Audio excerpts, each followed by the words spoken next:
Ahora entonces dar pase a la primera exposición de este Foro Internacional Urbano 2014. Como primer tema es el futuro de Lima, presentación de Plan 2035. El plan es el Plan Metropolitano de Desarrollo Urbano de Lima y Callao.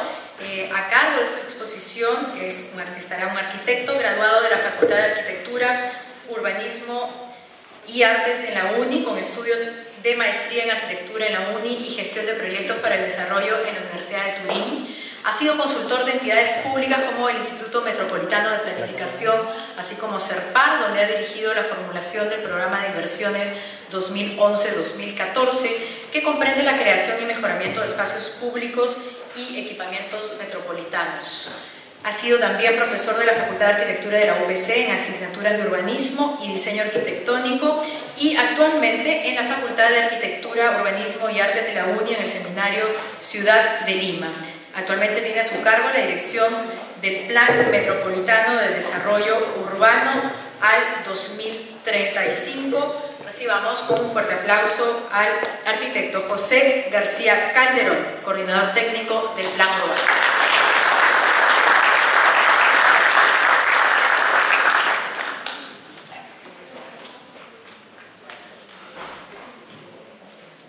Buenas tardes.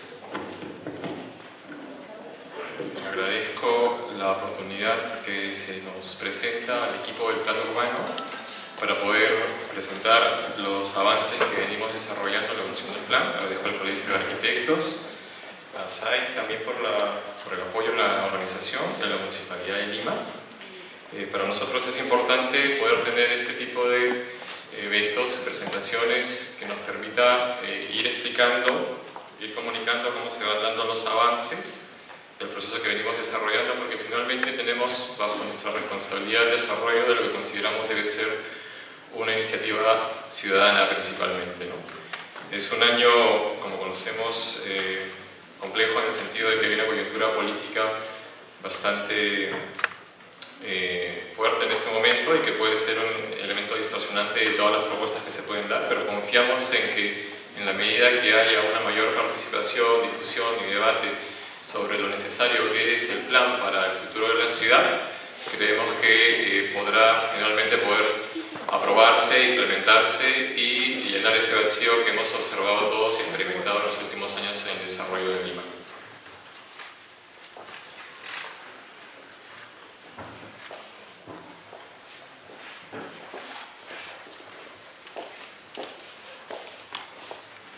Bueno, nosotros nos ubicamos entonces en este momento con el desafío de tener que abordar el tercer gran esfuerzo que hace la ciudad en su historia como metrópoli, que es el primer plan MED del año 67. Obviamente antes también hubieron otros planes, pero cuando Lima ya tiene la escala de ciudad metrópoli, estamos hablando alrededor de los años 60, lo vimos el primer plan de escala metropolitana en el 67.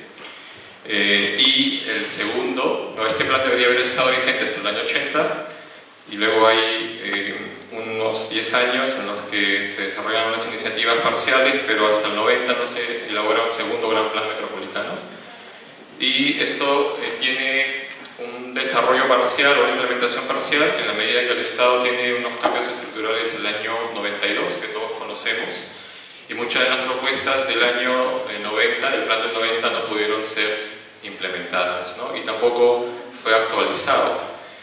Tampoco hubo la voluntad política de que eso suceda. Entonces creo que todos hemos experimentado de alguna manera las consecuencias de cómo la ciudad, primero el país y la ciudad han salido de la crisis de los 90, han empezado a generar oportunidades de desarrollo y no ha habido un instrumento de planeamiento marco para poder guiar ese desarrollo, ¿no? Entonces el plan es un instrumento técnico, como mencionaba, ¿no?, que está compuesto principalmente por 4 tomos que están desarrollados de la siguiente manera, ¿no? El primero es la memoria, el segundo es el conjunto de proyectos, el tercero es el componente normativo y el cuarto es el componente cartográfico de todos los planes oficiales que van a formar parte de esta propuesta. Es importante recalcar que este alcance que se quiere dar al plan, por ejemplo, en relación a la elaboración de un tomo normativo, tiene que ver con que todas las propuestas técnicas de este plan van a ser traducidas a más de 200 artículos que van a permitir que sus instrumentos existan oficialmente, ¿no? En el año 90, cuando se elaboró el plan, la ordenanza de aprobación del plan del 90 tenía 2 o 3 páginas, digamos. Y muchos de los instrumentos y las propuestas del plan del 90 realmente nunca llegaron a existir oficialmente porque no había ordenanzas que los generaran, ¿no? Entonces, para evitar eso, estamos tratando de ampliar más el alcance de este plan. El plan, entonces, en su componente de la memoria, tiene el desarrollo en 3 componentes. O sea, el primer tomo, que es la memoria, tiene un componente que es el diagnóstico, el segundo es la visión y el tercero la propuesta. El diagnóstico se ha elaborado a partir del análisis de una serie de temas, de áreas temáticas que son medio ambiente, población, economía y competitividad, patrimonio edificado, usos de suelo, movilidad, vivienda, espacios abiertos públicos, equipamiento y servicios públicos, y gestión de riesgos de desastres y gobernabilidad. Entonces, todos estos diagnósticos temáticos que han estado a cargo de un equipo multidisciplinario, ¿no?, han permitido construir la caracterización metropolitana, que es, digamos, el estado actual de la ciudad, ¿no?, a partir de la síntesis de todos ellos y la identificación de algunos grandes procesos dinámicos que estructuran la ciudad actualmente. En base a esto, y en base también al Plan Regional de Desarrollo Concertado, que es el plan estratégico que se ha elaborado, que se elaboró el año 2012, y que es, digamos, nuestro ámbito de planeamiento superior. Nosotros pertenecemos dentro del sistema de planificación, correspondemos al siguiente nivel que viene después del PRS, que ustedes pueden tener acceso, eso está colgado en internet, está aprobado por la municipalidad, y ahí se establece, ¿no?, los lineamientos de desarrollo principales que debe tener la ciudad. Es un plan de desarrollo en su sentido más amplio, y a partir de esos lineamientos de desarrollo, el plan urbano se aboca a la elaboración e implementación del desarrollo urbanístico de la ciudad específicamente, ¿no? Entonces, nosotros tenemos, aquí pueden ver en la columna de la izquierda, los 4 ejes principales que tiene el PRS. El primero de ellos orientado a un eje de desarrollo más social, inclusivo. El segundo es un eje que tiene que ver más con la estructura física, espacial y ambiental de la ciudad. El tercero con la competitividad de la ciudad, el desarrollo económico, y el último con la gobernanza. Hemos también tomado como referencia los ejes de desarrollo del Plan de Desarrollo del Callao. Si bien nosotros, de una manera absurda también, no tenemos competencia directa en el territorio del Callao, si bien sabemos que la ciudad funciona como una sola. Sin embargo, políticamente y administrativamente, estas dos son jurisdicciones completamente diferenciadas, ¿no? Entonces estamos tomándolo como referencia, y en base a estos 2 ejes estratégicos o ejes de desarrollo, el plan urbano elabora sus 9 lineamientos principales, que voy a pasar a escribir rápidamente. Vamos a hacer una síntesis bastante breve, porque luego también tenemos parte de las presentaciones a cargo de otros miembros del equipo, ¿no? Pero igual vamos a ir nosotros difundiendo progresivamente mayor detalle de lo que ahora vamos a contar de manera resumida. El primer lineamiento, el primero y el segundo, tienen que ver con este eje de desarrollo social, ¿no? Tenemos que lograr nosotros, desde el ámbito urbanístico, ¿no?, reducir las diferencias fuertes que existen en la ciudad, en relación a que hay 1/3 de Lima que está más o menos ubicado entre el Callao, el centro histórico, Miraflores, con una extensión hacia el este, donde hay mejores condiciones de habitabilidad, de acceso a servicios, de oportunidades de inversión, ¿no?, versus los otros 2/3, que son las nuevas Limas del sur, del este y del norte, donde encontramos bastantes deficiencias, ¿no?, situaciones de deterioro crítico urbanístico, que evidentemente afectan el desarrollo social, ¿no? Nosotros no podemos intervenir directamente en aspectos de desarrollo social, como por ejemplo la gestión de la salud, la gestión de la educación, pero urbanísticamente sí tenemos la posibilidad de poder contribuir con el planeamiento de la infraestructura, por ejemplo, el desarrollo de los equipamientos, la reducción de los riesgos, ¿no? Sí tenemos claro cuáles son los límites y el acompañamiento que debe tener como alcance el plan urbano. En segundo lugar, también con toda esta serie de elementos o iniciativas que existen en la ciudad en relación a la innovación o al patrimonio, que están completamente desarticulados y que no forman parte, ¿no?, del desarrollo urbanístico que se da en los últimos años. Podemos ver, por ejemplo, una serie de espacios de valor patrimonial dispersos por la periferia de Lima, que son lugares abandonados o cerrados sin ninguna relación con los entornos urbanos donde está asentada la mayor población de la ciudad. Los siguientes lineamientos, los siguientes 4 lineamientos tienen que ver con el segundo eje de desarrollo, que son los de la estructura físico-espacial de la ciudad y ambiental. En este caso tenemos que lograr que la ciudad incremente sus niveles de sostenibilidad o los optimice. La ciudad desarrolla ciclos de metabolismo urbano lineal, es decir, que todo lo que consume lo desecha. Tenemos que lograr que el metabolismo sea circular, ¿no? Todos los recursos que consume, agua, energía, poder reutilizar lo más que se pueda. Tenemos que lograr también que la ciudad reduzca su vulnerabilidad. Actualmente la municipalidad solamente está preparada, organizada para actuar reactivamente ante un desastre, pero tenemos que lograr introducir en el desarrollo de la ciudad, a través del planeamiento, la reducción de los riesgos a partir de la protección de los ejes vitales, por ejemplo, de la ciudad, de reducción de vulnerabilidad en laderas, en zonas críticas, ¿no?, de manera que cuando suceda el sismo o el desastre, la ciudad pueda recuperarse en el menor tiempo posible.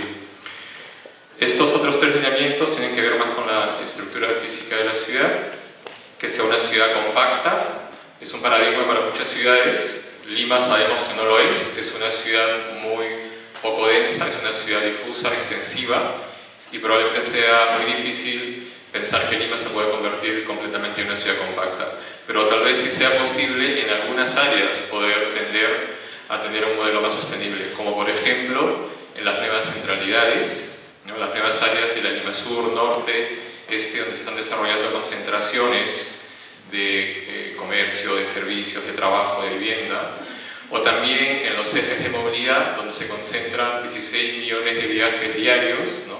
También es posible empezar a generar, por ejemplo, modelos de vivienda multifamiliar, concentración de servicios, equipamientos. Y en tercer lugar, tal vez también en las futuras zonas de expansión. No deberíamos volver a crecer como ciudad difusa, como ha sido, y todos lo pueden ver, en Villa El Salvador, Villa María del Triunfo, San Juan de Miraflores, con pequeños lotes, con viviendas unifamiliares. Si vamos a seguir creciendo, debería ser sosteniblemente como modelo de ciudad compacta. Luego, ciudad integrada tiene que ver con la necesidad que la ciudad optimice sus sistemas de movilidad a partir de sistemas integrados de transporte, que se apueste por el sistema de transporte público sobre el privado, ¿no?, que se mejore la infraestructura vial también. Luego vamos a desarrollar con más detalle esto. Y la ciudad policéntrica, que ya había mencionado, dejar de pasar de un modelo monocéntrico y de un desarrollo todavía preliminar que tienen las áreas periféricas, y más bien consolidar el desarrollo de nuevos centros en Lima Norte, Sur y Este. Este lineamiento tiene que ver con la relación de la ciudad y sus áreas de influencia, tanto a nivel nacional, con el sistema urbano nacional, como a nivel internacional. En primer lugar, a nivel nacional, Lima evidentemente es la ciudad más importante económicamente y en cantidad de población del país. Eso no va a cambiar. Perú siempre va a ser un país con una ciudad central más importante, tiene 10 veces más población que la segunda ciudad. Y lo que tiene que hacer Lima en ese sentido es poder contribuir a compensar el sistema, ¿no? Creemos que la ciudad puede proveer servicios especializados o infraestructura especializada a otras ciudades menores que no pueden tenerlos, y ser su posibilidad de comunicarse con el exterior, por ejemplo, ¿no? Y a nivel internacional, la ciudad tiene que medirse ahí sí en términos de competitividad, ¿no? Por ejemplo, con otras ciudades como Valparaíso, como Sao Paulo, como Buenos Aires. Y en la competitividad, por ejemplo, del desarrollo económico, nos preocupa urbanísticamente, ¿no?, cómo la ciudad tiene deficiencias que hacen, por citar un ejemplo, que todo lo que se produzca en Lima tenga un sobrecosto de 30% por deficiencias en infraestructura logística y transporte, mientras en otras ciudades vecinas, como por ejemplo Sao Paulo o Buenos Aires, este sobrecosto es solamente 10%. Entonces, si una empresa internacional quiere instalarse en una ciudad competitiva y evalúa estos temas, obviamente Lima no está entre las primeras opciones, ¿no? Y finalmente, el lineamiento relacionado a la gobernanza de la ciudad. Es un tema complejo porque la gobernanza está dividida entre diversas entidades hay una superposición, una dispersión de competencias, digamos, hay muchos aspectos cruciales para el desarrollo de la ciudad que están fuera del gobierno municipal. En sistema de transporte, por ejemplo, los transportes masivos, los metros o los trenes están a cargo del Ministerio de Transportes, ¿no? O también a nivel de gestión urbana hay algunas competencias que están dentro de la municipalidad provincial, que es la metropolitana, y otras a nivel de las municipalidades distritales. Entonces es bastante difícil que uno de una propuesta de planeamiento o zonificación pueda llegar finalmente a la habilitación y a la edificación siguiendo una línea óptima, ¿no? Porque en todo el proceso hay muchas distorsiones. El esquema peruano es así y eso nos obliga a que tengamos nosotros que establecer plataformas, instrumentos o mecanismos de articulación y de coordinación con todas estas entidades que tienen a su cargo distintas responsabilidades claves para el desarrollo de la ciudad. Entonces, esta visión, ¿no?, que ya he explicado, primero el diagnóstico, luego la visión y en tercer lugar la propuesta, ¿no? La propuesta que tiene dos tipos de instrumentos, instrumentos de implementación y de desarrollo. Estos instrumentos son los de régimen de suelo, de ordenamiento urbanístico, de redes urbanísticas, de programas y proyectos estructurantes y de gestión. A continuación explicaré brevemente cada uno de ellos. Acá se puede ver un esquema donde están todos cosidos verticalmente, desde la parte baja y la parte superior a la inferior a la superior, perdón, donde se puede ver abajo el territorio y cómo se va aplicando luego el régimen de suelo, que es, digamos, la clasificación más general que puede tener el suelo de la ciudad, de la provincia, realmente de la provincia. Luego los sistemas urbanísticos, luego los instrumentos de áreas normativas, que son todos los instrumentos de ordenamiento urbanístico. Luego en la R, para irlo con la clasificación del código que estamos utilizando, las redes urbanísticas funcionales, que son las de centralidades, de patrimonio, movilidad. Y luego los instrumentos de gestión y finalmente programas y proyectos estructurantes, ¿no? Nos ha parecido importante que el plan pueda llegar también a un nivel de profundización de proyectos urbanos, no solamente dejarlo a nivel de lineamientos urbanísticos o de grandes zonificaciones, porque creo que para todos ha quedado claro que en los últimos años la ciudad por norma no se desarrolla, ¿no? Requiere que haya gestión, y la gestión es mucho más factible de poder implementarse en la medida que existan modelos, y por eso nos ha parecido importante desarrollar proyectos urbanos, no porque el plan vaya a convertirse en una unidad ejecutora de proyectos, sino porque el plan tiene que establecer modelos que faciliten luego que otras entidades ejecutoras, ya sea de la municipalidad, del gobierno central o de actores privados, puedan tener una mayor participación en el desarrollo de la ciudad de manera integral.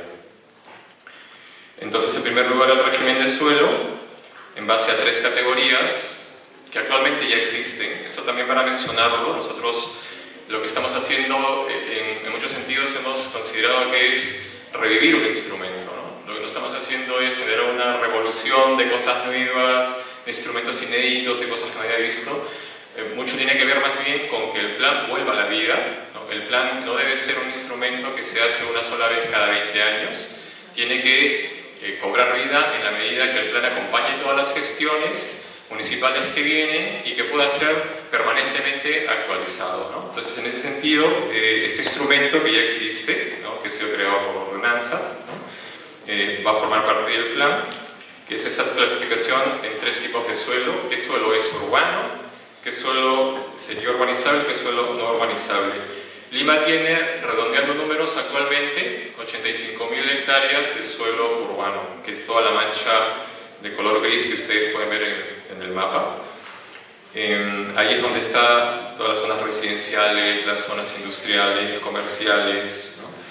En segundo lugar, hay suelo con posibilidades de ser urbanizado a futuro, que son las manchas amarillas. En el sur hay pampas, ¿no?, eriazas, en la zona de San Bartolo, que van desde Lurín realmente hasta terminando el valle, desde Lurín hasta Pucusana. Y en Ancón también, en las pampas de Ancón. Es interesante ver aquí, por ejemplo, que en la zona norte se ha creado una reserva natural, un parque, ¿no? Pero hay un problema, que es que no hay agua, ¿no? Entonces creemos que es importante que haya un parque en esta zona, pero también creemos que el parque puede existir en la medida que exista algún uso que genere agua, que permita contar con agua residual que pueda ser tratada y de esta manera poder generar áreas verdes. Sin eso es bastante difícil, ¿no? Por eso creemos que algunas ocupaciones podría haber en ese suelo del norte. En el suelo del sur, ¿no? Entonces, evaluar realmente la ciudad no debería, si pretendiéramos solamente aplicar criterios puramente técnicos, la ciudad no debería crecer 1 metro cuadrado más porque es una ciudad poco densa, y los nuevos millones que van a llegar al 2035, que esto también para mencionarlo se ha establecido en el estudio topográfico, en las proyecciones, que en el año 2035 seremos 13.4 millones de limeños, podrían entrar en el tejido gris existente, ¿no? Si es que se densificara 2/3 de Lima, en la Lima Sur, Norte y Este. Sabemos también que estos procesos son lentos, difíciles, y que inevitablemente seguramente habrá expansión, ¿no? Entonces es más importante ahora prever que eso se pueda dar de manera organizada, ¿no? Que no se dé de manera informal, que las zonas amarillas no se invadan y no se ocupen y luego el Estado tenga que llegar en 5 o 10 años, cuando no hay infraestructuras, cuando no hay servicios, tener que ponerla, ¿no? Y finalmente la zona roja que ustedes pueden ver, que es el suelo no urbanizable. Actualmente la ordenanza 228 tiene solamente 2 categorías, tiene la categoría urbana y de expansión urbana, pero nos parece importante establecer que el suelo no debería ser urbano, y como pueden ver están las de los cerros, los valles, lo que queda de los ríos, de las bajas ribereñas, algunas zonas de riesgo crítico, y creemos entonces Lima que ya está llegando, ya se puede saber cuál debería ser el tamaño máximo que tendría la ciudad en los siguientes 20 años o después, pero eso es alrededor de 100.000 hectáreas, porque entre las manchas amarillas hay 15.000 hectáreas más, ¿no? Lima no podría crecer horizontalmente más de 100.000 hectáreas, porque más allá de eso sería o ocupar el mar o ir hacia la profundidad de los cerros, lo que es ya cada vez más difícil, inclusive para los invasores.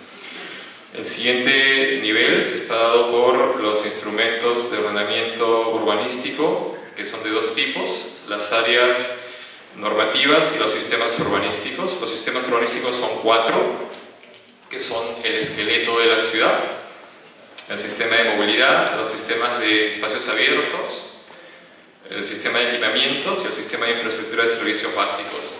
Eso nos permitirá establecer las reservas de suelo necesarias, ¿no? O las estrategias para poder generarlo también, que son las condiciones básicas que debería tener una ciudad, ¿no? Y una municipalidad y un plan deberían garantizar que estas 4 cosas existan como mínimo en una ciudad, ¿no? Una buena reserva de suelo para movilidad, para espacios públicos, para equipamientos de todo tipo y para infraestructuras de servicios básicos. Por eso pensamos que este es el armazón no estructural o el esqueleto de la ciudad. El primero de ellos es el sistema de movilidad, ¿no? Acá está el esquema que estamos utilizando para el sistema de movilidad, entendiendo que también la movilidad es un concepto que se está incorporando a nivel de plan en Lima. Se ha orientado durante mucho tiempo el tema del desplazamiento en la ciudad desde la perspectiva de la ingeniería de transportes únicamente y el transporte motorizado principalmente. Realmente consideramos que el criterio tiene que ser ampliado. Hay 2 grandes o 3 grandes paquetes. El primero es el soporte físico, que son las vías, ¿no? O las reservas de vías para el sistema vial vehicular o el ferroviario o el portuario. Ese es el espacio físico que se requiere. Pero funcionalmente, que es el segundo paquete, están todos los sistemas de transporte, que es otra cosa, ¿no? Que son todos los sistemas de transporte público, el sistema integrado de transporte que ya está ahora empezando a operar, de vehículos privados, estacionamientos públicos, los sistemas también de transporte interprovincial y de mercancías, ¿no? Entonces aquí, cuando se desagrega, lo pueden ver en esta columna, están las distintas modalidades de transporte masivo: el bus, el tranvía, el metro, los trenes de cercanías, transporte individual, el taxi, vehículo menor, también considerando que las ciclovías y el desplazamiento peatonal tienen que ser importantes en el futuro de la ciudad. Actualmente tenemos solamente un 1% de los viajes en bicicletas, o sea, esperamos poder llegar a incrementarlo por lo menos a 5%. Y mantener el índice de transporte público, que actualmente está alrededor del 70% de viajes en la ciudad, se da en transporte público. Es un índice envidiable para cualquier ciudad del país desarrollado, donde todavía hay gran porcentaje de población que va en transporte privado. Eso no lo podemos perder. Sin embargo, el problema que tenemos en Lima es que esa mayoría de población que va en transporte público lo ha hecho hasta ahora en condiciones bastante precarias, ¿no? Esperamos que la reforma de transporte que se está iniciando pueda finalmente proveer de mejores condiciones de transporte público a la población de Lima.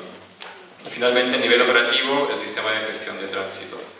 Entonces, se están trabajando todos los mapas donde se está indicando todo el sistema viario para estos distintos tipos de modalidades de transporte que van a haber, transporte público vehicular, trenes, mercancías.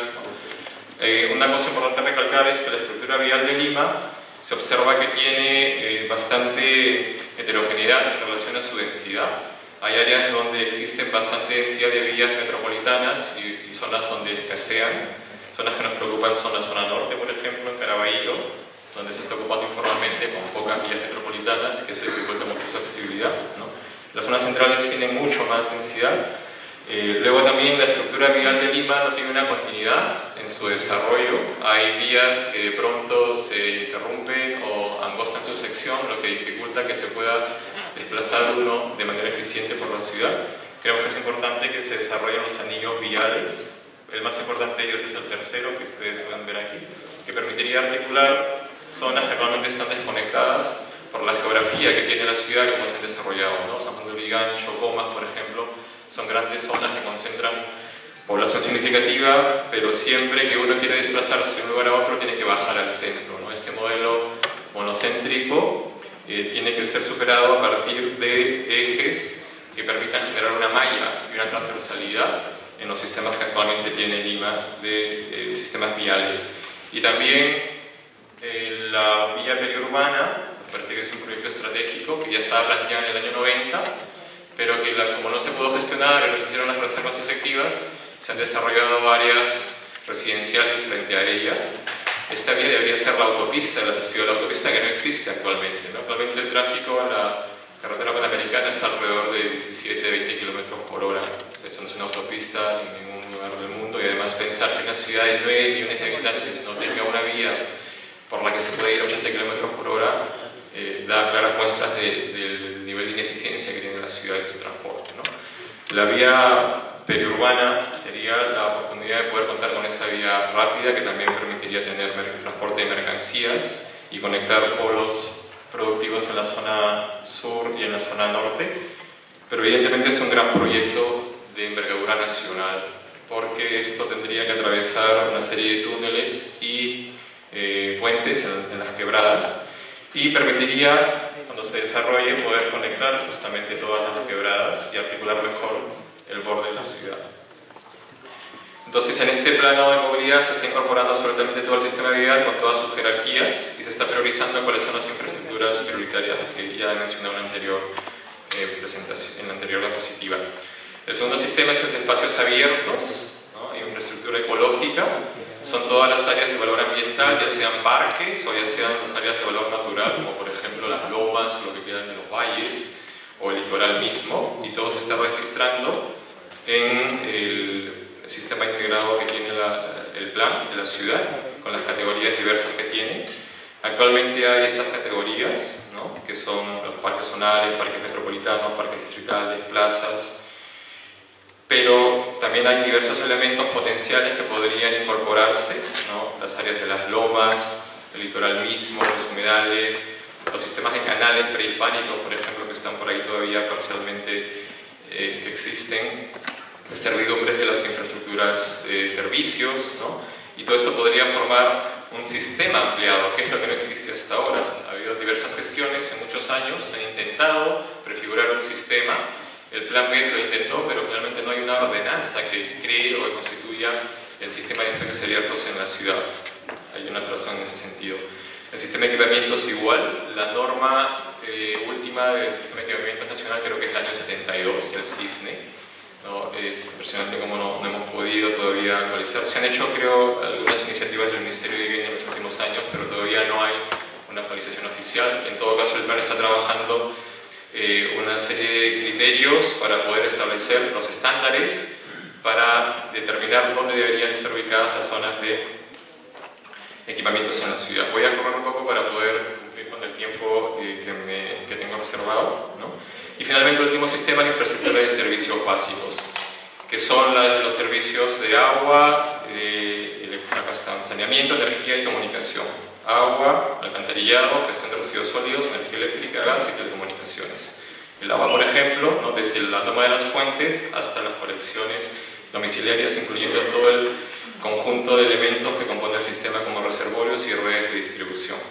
Y finalmente las áreas normativas. Ya para terminar, las áreas normativas son el tejido de la ciudad. Los 4 sistemas anteriores eran el esqueleto, y lo que está entre el esqueleto, el tejido, digamos, está subdividido en una especie de gran macrozonificación.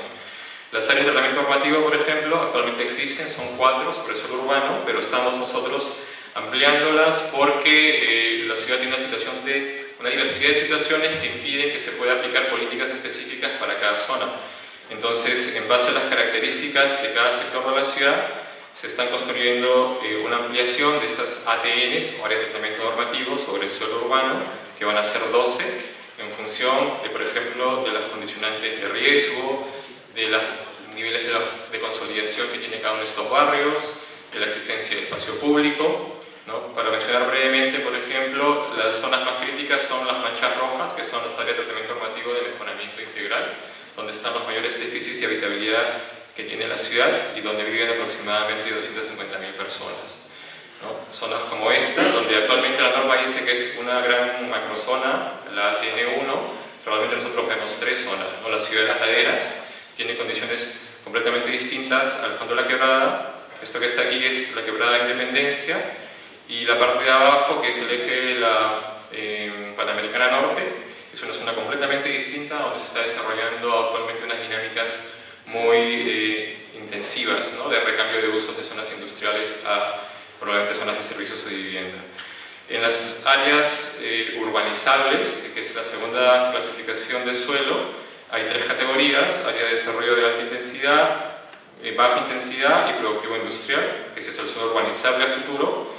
Y finalmente, en las áreas no urbanizables también hay una clasificación de suelo en base a 3 categorías: áreas de protección por riesgo, por valor ambiental y de protección territorial. De esta manera, absolutamente todo el territorio de la provincia por primera vez tiene una calificación de suelo. Luego, finalmente, las redes de centralidades de patrimonio y paisaje, ¿no? Las de patrimonio, que están incluidas en todo el conjunto de elementos patrimoniales que están dispersos por toda la ciudad. La de centralidades, donde están las concentraciones de desarrollos comerciales, de puestos de trabajo, de actividad económica importante, y que van a ser los nodos de estructuración de una Lima policéntrica. Y finalmente la red de movilidad, que son todos los sistemas de transporte, ¿no? No es la infraestructura vial, que es lo que se había visto en el primer sistema, sino las redes de los sistemas de transporte de trenes, de buses, ¿no? Aquí se puede ver los sistemas de metros. Existe actualmente una propuesta de trazado por decreto supremo, ¿no? Y nosotros estamos en algunos casos proponiendo algunas modificaciones para las líneas que todavía no se han ejecutado, porque estamos evaluando las demandas más efectivas que puede tener la ciudad. La línea 1 ya está ejecutada, la línea 2 está a punto de iniciarse seguramente los trabajos, pero la línea 3, 4 y 5 seguramente todavía puede optimizarse un poco más los trazados, ¿no? Y ahora sí, para cerrar la gestión, a partir de los instrumentos de planeamiento derivado, que son todos los planes urbanos distritales, ¿no?, que en base a este marco de planeamiento metropolitano tienen que empezar a aplicar los lineamientos que se establecen y poder bajar a nivel distrital, ¿no? Por ejemplo, con la zonificación y a nivel de manzanas. Pero también creemos que va a ser importante crear un instrumento de planeamiento derivado que debe ser el plan urbano interdistrital, porque se ha observado, para comenzar, que no todos los distritos pueden desarrollar un plan urbano distrital, sino que también hay aspectos determinantes para la ciudad que no pueden ser abordados o subdivididos en territorios distritales, sino tienen que ser vistos en un marco interdistrital. El sistema de inversiones metropolitano, el sistema de planificación y finalmente el sistema de información, que es la base para este plan, ¿no? Entonces, esto como resumen de lo que es la estructura del plan, para que entiendan cómo está constituido, cómo se viene desarrollando. Y a continuación vamos a seguir con los niveles de desarrollo, con los instrumentos de desarrollo y de gestión que tiene el plan. Muchas gracias.